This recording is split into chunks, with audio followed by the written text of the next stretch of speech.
You're listening to the Live Free podcast. I'm your host, Christine, author, speaker, mentor, and guide. I'm here today to discuss living life after adversity, to discuss living life fully once again, a life of hope, peace, and resiliency, a life fully embodied. I utilize the lessons that I learned going through not one, but two primary cancers. I'm here today to guide you to your joy, turn your pain into power, and lead you back to yourself.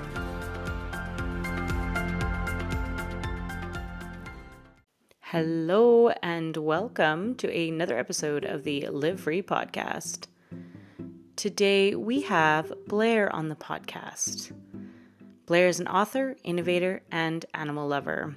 She has many achievements, such as she was Free Time's Dollarwise Dilettante columnist, Together Dating Services matchmaker, and New York Blood Services apheresis recruiter. She founded Street Zaps to protect dogs and people from stray voltage and was the first community representative invited by Con Edison to their annual Jody S. Lane Stray Voltage Detection, Mitigation, and Prevention National Conference.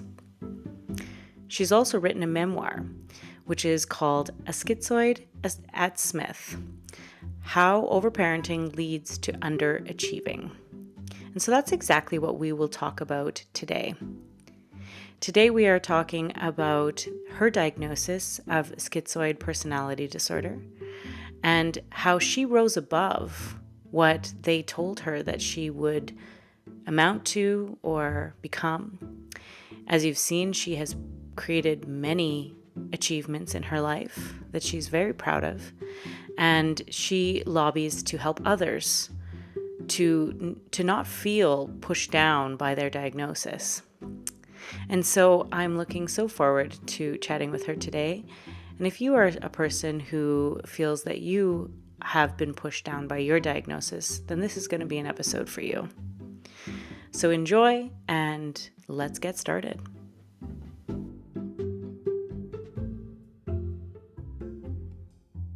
Hi, Blair. Thank you so much for coming on the podcast today. Oh, thank you for having me. Thank you.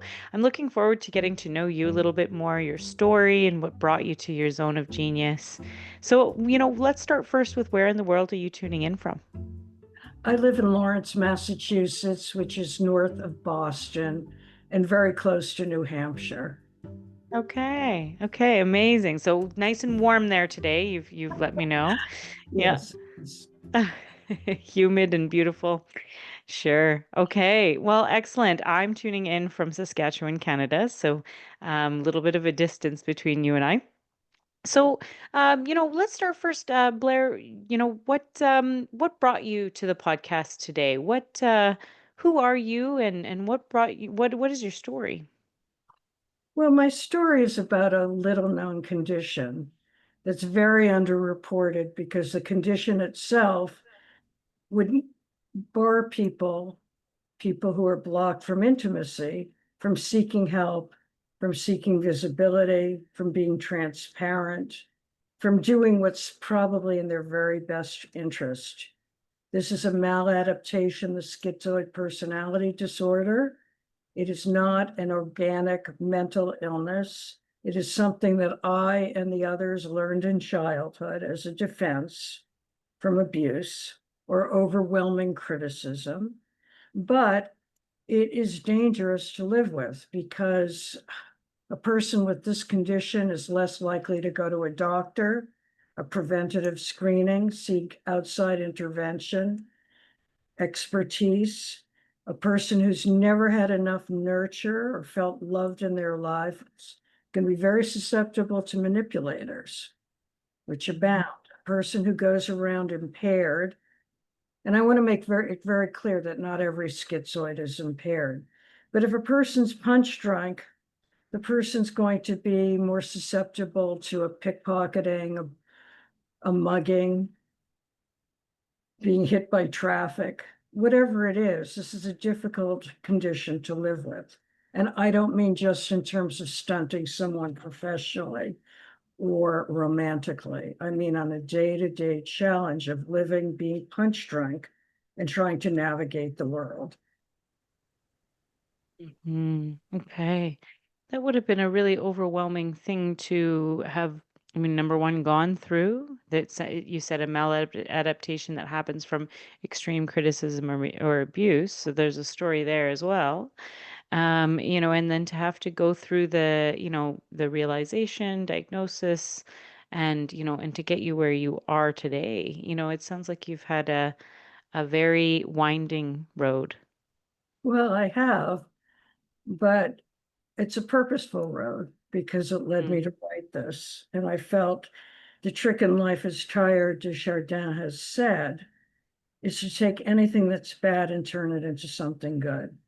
And let mm, people who are struggling with this know that there's nothing inherently wrong with them. What happened in childhood was unfortunate, imbalanced, and created a less than optimum outcome for them. But history does not have to repeat itself. There is mm. help, there are coping mechanisms.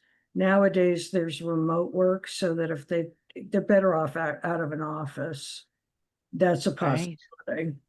Well, somebody who's in fantasy more than other people isn't going to last very long in the employment world, or somebody who's chronically late, or Mhm. somebody who doesn't read social cues, which are important. They can outweigh job skills, which can be taught. Social cues can't, and they're significant in the corporate world. Somebody who's deemed as inappropriate. These Mhm. are all Mhm. factors that are going to undermine their ability to sustain themselves. And I'm not even talking about an executive level. It could be even in a menial job where somebody needs to focus, be punctual. These are things Mhm. that are expected in the workplace. So they don't have that ability, coupled with, I doubt they have too much self-confidence. But again, I want to be clear, not every schizoid is anxious and impaired. There are those who can function, who will just keep to themselves. And for them, if they can manage, God bless them.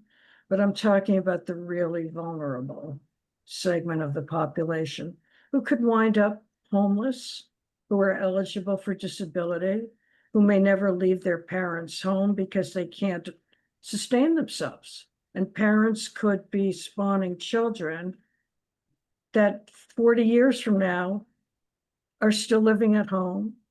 They may end up paying their rent. These are ramifications to consider in how you Mhm. raise your children.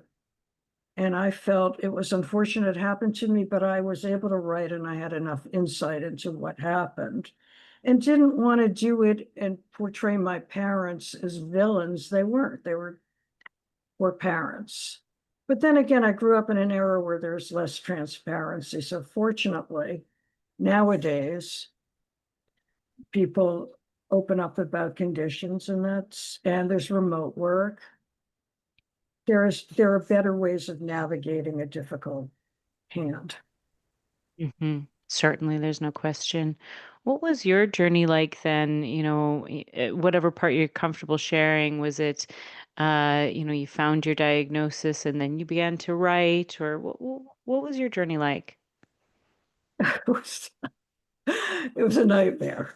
I Mm. cannot overstate that. Truthfully, I don't even like to think about it. I pretend that I survived a DC-10 crash or something like that. Fine. I was completely traumatized by the time I went Mm. into therapy to keep having this happen to me and being called into human resources and go through my life with people saying, you don't think, you don't listen, you're weird, litany of harassments and just trying to manage, but not being able to. They see the employer sees you can't do the work. They don't understand why you can't do the work. And of course, coming Mhm. from Smith College and being articulate, they have high expectations. Mhm. Yeah, absolutely. And so you went on to college, despite, people saying that you don't think and you don't listen and those sorts of things. What was that journey like for you? Well, in college itself, it's elective. So it would be easier to get away with being less than high achieving. There was Mm. in the book I wrote about, I was in a psych course, and even the professor recognized that I missed a lot, but he couldn't put together what was wrong. I Mm. didn't hear an assignment, so I didn't do the assignment. So I got an F. And it brought me down to it. I got a D for the course simply because I was in fantasy and did not hear but he was seeing the symptoms. I had another professor who recognized that nobody got too close to me. She saw I had a certain melancholy. Um, but I'm sorry, I lost the video. Do you want the video restored? No problem either way. So they were seeing the symptoms. They were astute enough to see the symptoms, but they couldn't make a diagnosis. And I couldn't really expect them to. They're not psychiatrists. This wasn't the Psychiatric Institute. It was a liberal arts prestigious college where most of the other students had a better hand. They were able to focus. They were able to make decisions and set goals. They pretty much, Right. and this was in the era of Betty Friedan and Gloria Steinem, where there were very high expectations, where women were beginning to enter the professions. The old boys Mhm. network of medicine and law were opening their doors, business. And those who did, Right. it was pretty much if you didn't know what you were going to do with your life, go for an MBA or go to law school or something like that. Um, I was just having a lot of problems. I could never gain any confidence. And,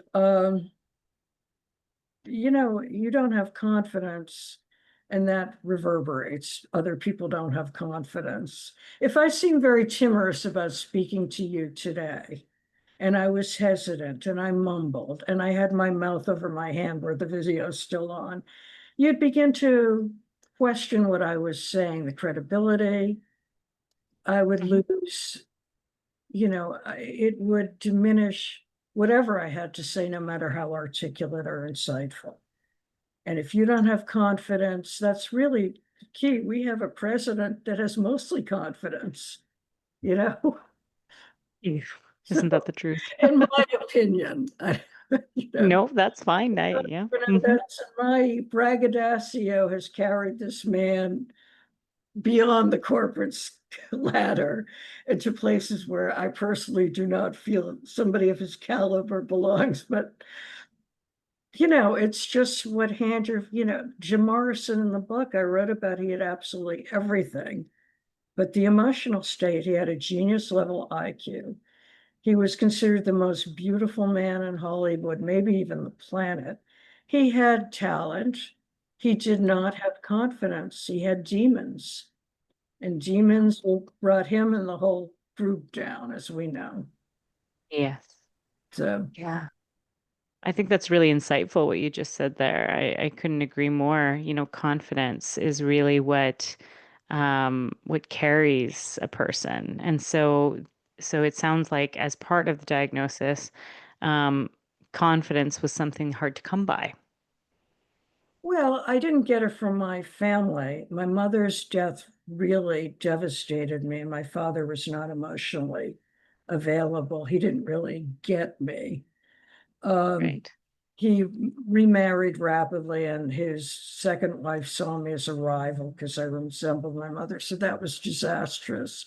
It just often I felt like the protagonist in White Orchid. I don't know if you ever saw the movie or read the book. Like I was shunted from one fiasco to the next, and I couldn't find myself.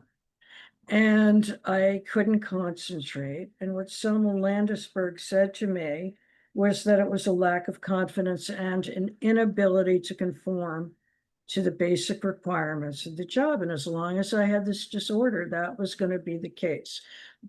Whatever. I was doing, whether it was learning to play piano, uh, become computer literate, write a book. This is how it would play out because one's always a little punch drunk. That said, you can manage better in isolation. And there are Zoids who are insightful enough to know that they do better in isolation, but I didn't go to Smith to become a cleaning lady. Fine. Yeah. Yeah. So, Okay. All right. So someone has told you then, that you have this disorder and it is impacting you. Yet, you're going through college and you're taking all the right steps. It sounds to me like you didn't really lay down to that. You didn't really say, "Oh, okay, yeah, all right, I'll fall victim to this." It sounds to me like you're kind of like, "Well, I don't want to be a cleaning lady. Like I'm going to move forward in life regardless." Am I on the right track there? well, I think that you're right that I was enough of a fighter and Fine. enough resilience, but I still couldn't form a goal, any professional goal. Right. And I feel that I had the chops to write the book years ago, or could have written Okay. the book.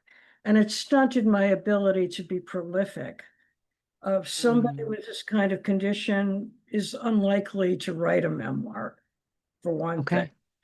Yeah. Then I think the person would have a lot of trepidation about showing it to anyone.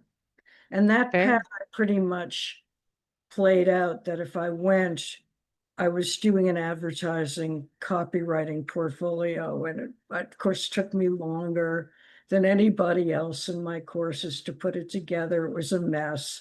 I was afraid to show it to people. I was so afraid of Okay. rejection that it Mm, becomes a self-fulfilling prophecy that you're, rejected. It's like you're afraid to go into a job situation because they're going to reject you. So you're tardy, they are going to reject you in pretty short order, if that's a chronic issue. And people, of course, would give you the logical get there on time, put out your clothing the night before. That's really not going to help somebody with a phobia. Whether the job fine. starts at 9 in the morning or 1 o'clock, you're going to run late. Even my clinician said I tended to run a few minutes late. So Okay. um, I think that what happened over the course of time was that I started forcing myself to put myself out there in ways that were safe, like volunteering. And then I became less self-absorbed. And I noticed there were other people there and they had their own bad hands too. They may have been able to work, but they had other kinds of problems or issues or hassles that they had to navigate and that they weren't looking to castrate me. They were just some would be accepting and some would be rejecting. So I had a more balanced notion of what it was like to put myself in public. And I knew from my experiences in offices, I did have the ability to get people to like me, but I was just still so fearful, and they would ask me what I was thinking about. And I wasn't really sure what I was thinking about, but I wasn't able to focus on the work. Right. Right. Well, I just think that's an extraordinary step, Blair. I really want to honor you for the steps that you took going forward.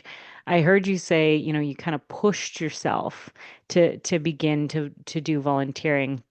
And I think that first and foremost in this podcast, we talk a lot about overcoming difficulties, some education as well, but a lot of it is overcoming difficulties, whether that be health related or mental or whatever it is. And so I love how you took that step. You said, I'm not comfortable, but I'm going to move forward regardless. And I think that that's something that is often overlooked is that, sometimes we have to just start. Exactly. It's like fear itself, nothing to fear, that cliche. Or it's so hot if you jump into the swimming pool, you'll acclimate automatically, that it wouldn't be so bad. And I found that there were places that really, there was the MS Society, one of my sisters has that condition, and they actually offered me a job working there. I was so productive. I was able to take my volunteering and turn it into a column that I wrote for 7 years because I was trained as a copywriter in catalog.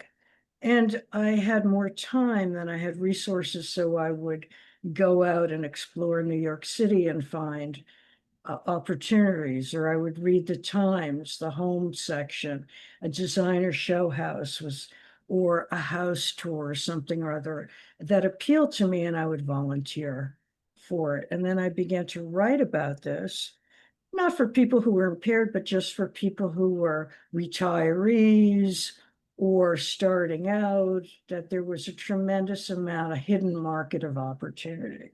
So I called Mm. that the dollar was dilettante. So I used my experience to its best advantage. It helped me, but it was helping a lot of other people too who are reading that they could get haircuts or go to restaurants for soft openings or go to events that they, as a volunteer, that they could not otherwise afford to attend. So that there was Right. a lot of that. And then I just began to be less self-absorbed. I honestly think the crux of any kind of condition is the less self-absorbed, the less afraid you're going to be. If you just really focus on being there and being present in the moment and not overthinking it, you can Mm. really assimilate. I think that's the real issue with people with a lot of these disorders, with anxiety and depression, is they become so subsumed in that negative voice track, internal harping, that if they can just sort of put that on hold or mute and go, it won't be so bad. And the more they Yeah. do, the more they'll acclimate and the better they'll feel about themselves, because whether they can hold a job or not, there's still organizations that will value them, where their time can be productive. I'm a very big believer in that. And I went through the volunteer referral service in New York a lot. So I just had to structure my time somehow without becoming obsessed Yeah. with why I couldn't function in that way. Mm. Okay, I want to really spend a moment here, Blair, because I think that what you've said has been really, really inspiring, and like you said, kind of the crux of the issue, like how we can move forward when we're going through what sounds to me like just about anything that feels limiting. How you said that, getting out of your own negative story that's replaying over and over and over again, and instead becoming, what did you use the word present in your Oh in my your goodness. day-to-day life? Could you say more about that? About being present, it means that just, for one thing, it would improve your focus if you're able to do that, because you're not there to daydream, be it volunteering or in corporate America. If you want to do something, and anything that is worthwhile involves effort and focus, and certainly a belief in yourself. But okay, you don't have a belief in yourself, but that can develop in time. But if you're able to think, I'm here fulfilling a need, and these people seem to accept me, maybe even they like me, and they don't care if I'm 10 minutes late, I'll stay 10 minutes later. They want me to come back. So they appreciate whatever, even if it's just stuffing envelopes or making phone tree. And I did the latter a lot for the AIDS walk, which I absolutely loved. They were a wonderful group. They made a very convivial environment, and I enjoyed recruiting and doing that kind of sort of telemarketing and getting people to participate. And I felt really good about that. There were a lot of the opportunities that I went year in and year out, actually, in retrospect. I was helping them, but I don't think they had any idea how much they were helping me. Mm, that's So beautiful. yeah. So, Hmm. Okay. Okay. Well, yeah, that just feels really like the meat. So thank you so much for sharing that, kind of the meat and potatoes of perhaps some of the learnings that you've had over the years that have really skyrocketed you. Would I be correct in saying that? Well, I mean, I don't know in terms of, I hope my book succeeds. I was able to do a lot with a difficult hand, but I'm very determined. And I always kept the soundtrack in my mind was history doesn't have to repeat itself. You don't have to let what happened, you don't have to let those people haunt you. And the voice is like just suited for manual labor, stuff that my mother said. I really try to think about more positive ways of looking at the world.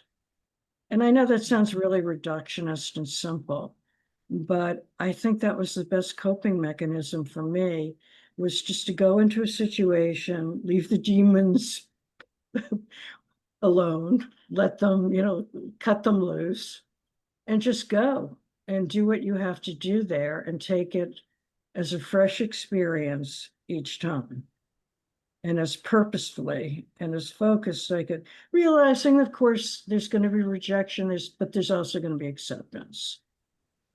Yeah. Yeah. And like you said, you don't have to necessarily have the confidence or the belief in self right away. That can come with the action that you take. Right. Well, I mean, little by little, it came in increments because I followed my heart. And I also did a street zaps, which was a stray voltage clearinghouse. And I did my own public service. And over time, I was interviewed by all the major news outlets in New York, and Channel 11 did a story about it.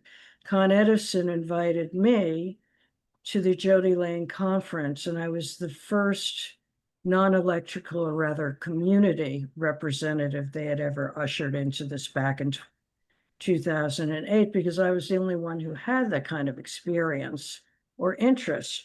But because I was doing outreach, which I was skilled to do, my work ended up in the New York Historical Society, the New York Press, and Con Edison began to offer public service in their bill inserts because they recognized that I had, no pun intended, tapped into an area that women and children really didn't have electrical indoor or outdoor awareness, and that it was in their best interest to highlight ways in which they could self-protect and their pets to reduce the risk of injuries or, God forbid, fatalities.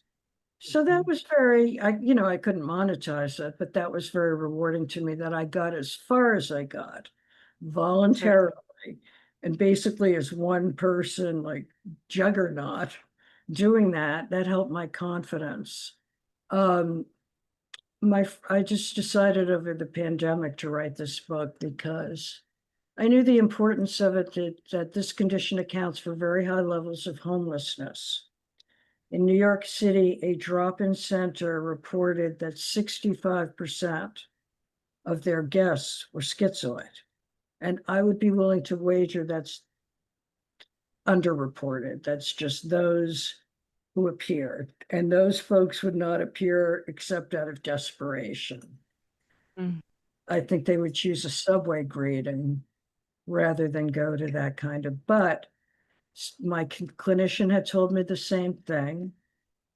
Homelessness, of course, is a very complex issue, but I felt to the extent that it could reduce homelessness, reduce a child's dependency, a parent's benefactor status, so both the familial and social toll of this condition, and that it could be treated far earlier than it was for me. So there would be greater hope that a person could manage his or her life more effectively. And that doesn't mean super achievement, it means manage, that you're able to function in a job, that you're able, if you want to date, you'll be able to date, you'll be able to vacate your parents' home, you'll be able to make eye contact, you'll feel less stigmatized or marginalized in life. Because a clinician would say that there's greater potential for happiness and that man is meant to be social. Mm. I don't know that this population really is happy. I don't think living with a lot of anxiety or fear, however it manifests itself, is a happy state. Yeah. Yeah. True, true. Very well said. And I would agree with you very much is that, yes, our society isn't quite the version of happy that we're all searching for, are they? Um, I'm curious. So this book then, so it was written with the intention of helping people who are dealing with schizoid personality disorder to open doors for them and to, have a little bit more belief in themselves moving forward and stay away from things like homelessness. Is that correct? Yeah, it's just that so little is known about schizoid personality disorder because the symptoms would preclude the afflicted's going for treatment. If you're Mm, blocked from intimacy, then by definition, you're not going to seek counseling. There were times my father goaded me to go and I didn't want to go. But I also recognized that I had such a severe dread of any authority and that mm, in my mind, a clinician was going to judge me or hurt I me. see. And I Right. think that's the leitmotif. I think for people with SPD, see other people as manipulative, evil, malevolent forces, and they will avoid it until their circumstances are so terrible and they may have a comorbidity like depression or anxiety, but they're not going to go in there saying, I think I'm schizoid. Can you help me? It, Right.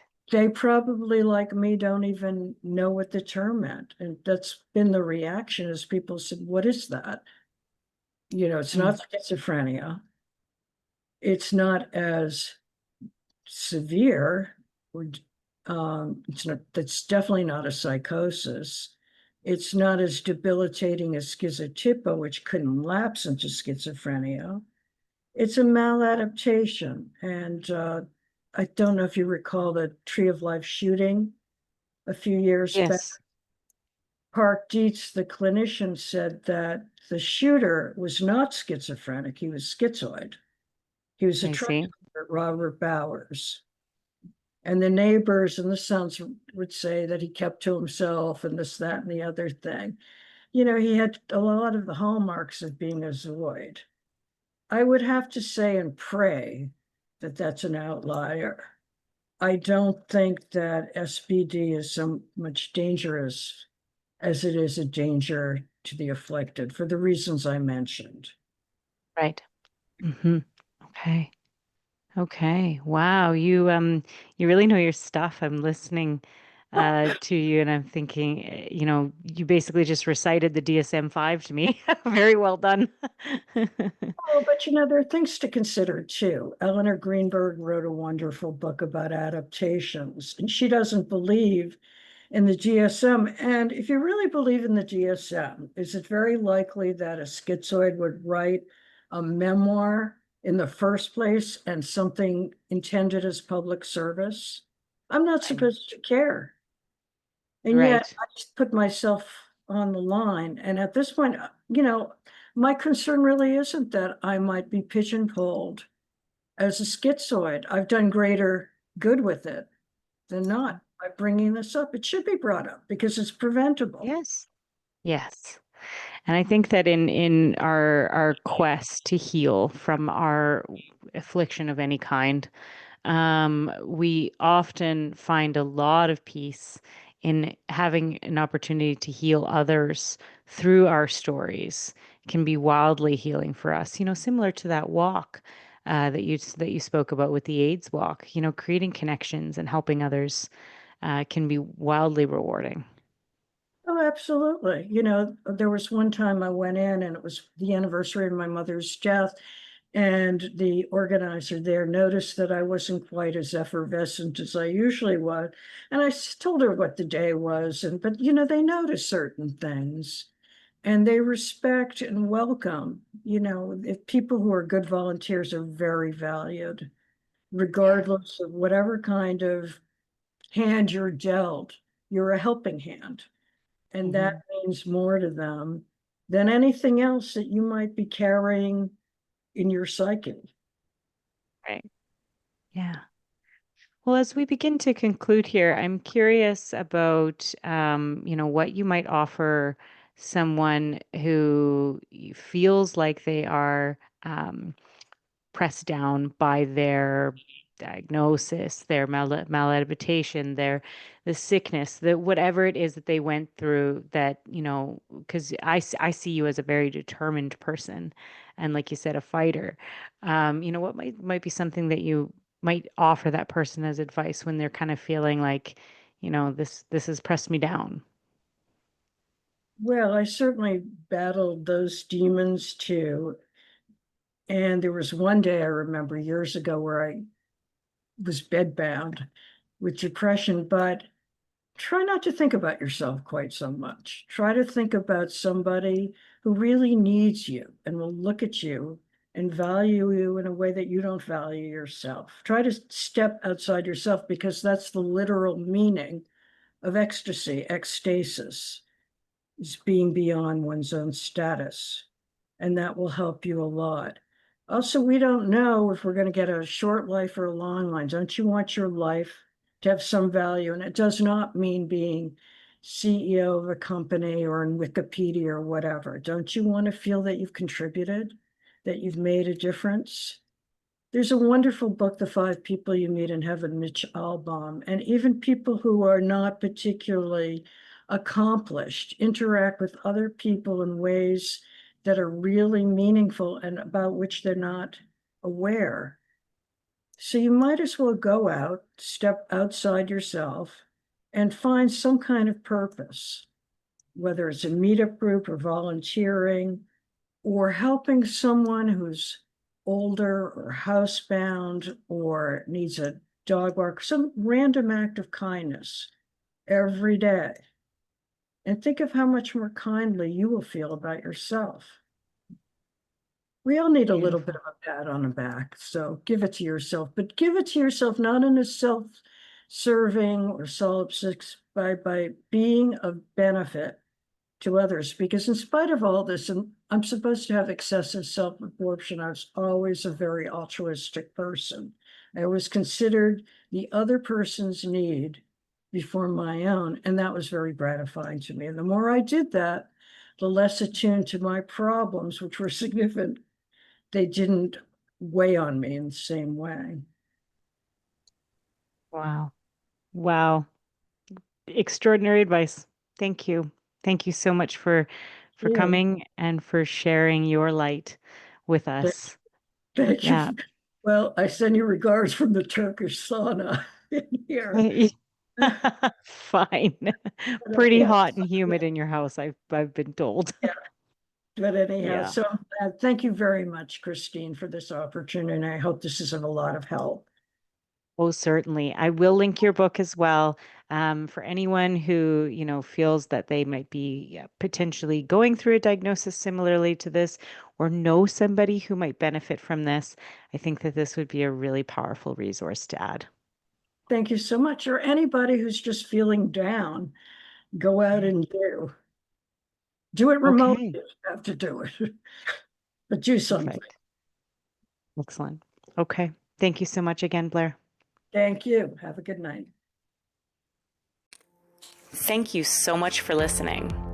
If you loved this last episode, then consider rating the podcast. Those few seconds that it takes makes a huge difference. Also, if you are interested in mentorship, transformational programs, or reading the book Unbroken, Rising Above, Thriving Within, then take a look at the show notes for all the resources and links. Always remember, you can overcome any obstacle. Let's do this together.